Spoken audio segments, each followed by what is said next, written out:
নাম কি মেয়ে? কল্পনা। বাপের বাড়ি? নেত্রকোনা। স্বামীর বাড়ি? শরীয়তপুর। থাকো কই? গাজীপুর। কি করো সেথা? সুই সুতা। বুঝলাম না ঠিক। গার্মেন্টস শ্রমিক। অফিস কটায়? সকাল 8টা। হলে দেরি? বলি সরি।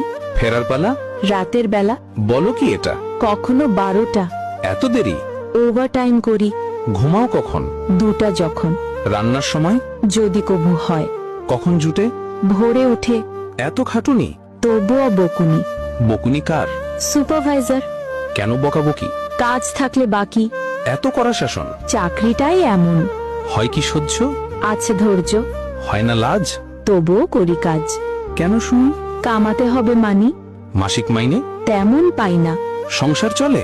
গোলে মালে। বলোই কি? অভাবেই থাকি। অসুখ হলে কবু? কাজে যাই তবু। একদিন না গেলে? হাজিরা বোনাস জলে। রোগ যদি হয় কড়া? চাকরিটাই হাতছাড়া। ঠিক এভাবেই চলছে গার্মেন্টস শ্রমিকদের জীবন।